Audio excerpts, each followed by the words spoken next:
Hello student, मैं jolly Chatterjee फिर से एक बार आपके पास क्लास 2 का साइंस लेकर।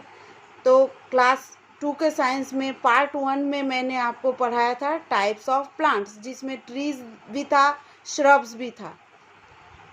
आज मैं पार्ट 2 में आपको पढ़ाऊंगी हर्ब्स, क्लाइंबर्स, क्रीपर्स और वाटर प्लांट्स के बारे में। श्रब्स तक तो हमने पढ़ लिया था, तो आज हम पढ़ेंगे हर्ब्स, क्लाइंबर्स, क्रीपर्स और वाटर प्लांट्स के बारे में। तो अगर आपका क्वेश्चन ऐसा आ गया या कोई आपसे पूछे कि व्हाट आर हर्ब्स, तो आप क्या बोलोगे? Herbs are very small and weak plants. Herbs बहुत ही स्मॉल एंड वीक प्लांट्स होते हैं। इसके जो स्टेम्स होते हैं बहुत ही थिन, ग्रीन एंड सॉफ्ट होते हैं। They have thin, green and soft stems. They live only for 3 to 4 months। ये सिर्फ 3 या 4 months ही जिंदा रहते हैं। दे live only for 3 to 4 months। 3 या 4 महीना ही जिंदा रहते हैं। जैसे फॉर एग्जाम्पल यहाँ पे मिंट दिया हुआ है, कोरिएंडर दिया हुआ है, ऐसे बहुत सारे एग्जाम्पल और भी होते हैं, लेकिन यहाँ पे मिंट और कोरिएंडर ही मेंशन किया गया है। तो हर्ब समझ में आ गया। तो नेक्स्ट हम जाएंगे क्लाइंबर्स में। ओके, तो climbers are plants with weak stems. Climbers भी बहुत ही वीक होते हैं, इनके स्टेम्स बहुत वीक होते हैं। They can not stand straight. ये सीधा खड़े नहीं हो पाते। दे climb on other plants, sticks और वॉल्स टू ग्रो।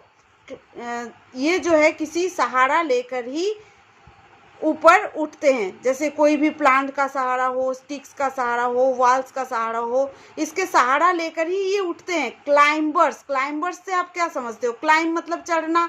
तो क्लाइंबर्स यहाँ बोला जा रहा है, इसीलिए इस प्लांट को क्लाइंबर्स कहा जाता है, क्योंकि ये चढ़ते हैं, किसी के सहारा लेकर चढ़ते हैं। दे climb on other plants, sticks और वॉल्स टू ग्रो। इनको किसी सहारे की ज़रूरत होती है और सहारा या सपोर्ट से ही ये ऊपर उठते हैं। तो इसका एग्जाम्पल कुछ ऐसा है, pea plant, grape vine, money plant. ये जो है खुद ब खुद नहीं खड़े हो सकते हैं, ये बहुत ही वीक होते हैं, कमज़ोर होते हैं। ओके, समझ में आ गया। तो अब हम नेक्स्ट चलते हैं क्रीपर्स में। Creepers are weak plants that mostly grow along the ground. Creepers भी बहुत ही वीक होते हैं, कमज़ोर होते हैं। वीक मीन्स कमज़ोर। ये भी ग्राउंड में ही उगते हैं, इनको सपोर्ट लेकर ऊपर चढ़ने की ज़रूरत नहीं होती है, ये ग्राउंड में ही अपने आप उगते हैं। तो दे हैव वीक स्टेम्स। इनके स्टेम्स भी बहुत ही वीक होते हैं। ब्रांचेस थिन होते हैं। They usually bear big fruit. इनके फ्रूट लेकिन बहुत बड़े होते हैं। ये खुद तो वीक होते हैं, थिन ब्रांचेस होते हैं, लेकिन इसके जो फ्रूट होते हैं ये बहुत बड़े बड़े होते हैं। तो इसका फॉर एग्जाम्पल क्या है? Bottle guard, pumpkin. दूधी आप खाते हो ना, बॉटल गॉर्ड कहते हैं उसको। पम्पकिन है ना, कद्दू, पम्पकिन। तो ये जो हो गया एग्जाम्पल हो गया, ठीक है। अब देख रहे हैं कि कितने बड़े फल हैं, कितने बड़े इसके फ्रूट होते हैं, लेकिन इसके जो प्लांट होते हैं ये बहुत ही वीक होते हैं, ठीक है। अब हम देखेंगे कि कुछ कुछ प्लांट जो होते हैं वो वाटर में ही उगते हैं, उसको इसीलिए हम वाटर प्लांट कहते हैं। जो जिस सिचुएशन में उगता है उसके अनुसार ही हम उसको नाम देते हैं। Some plants grow in water. ये प्लांट्स जो है आपको वाटर में ही उगे हुए मिलेंगे, ये लैंड में नहीं होते हैं। Some plants grow in water, तो they are called water plants, इसलिए हम इसको वाटर प्लांट्स कहते हैं। For example lotus, water hyacinth, ये वाटर प्लांट है। ओके, समझ में आया बेटा?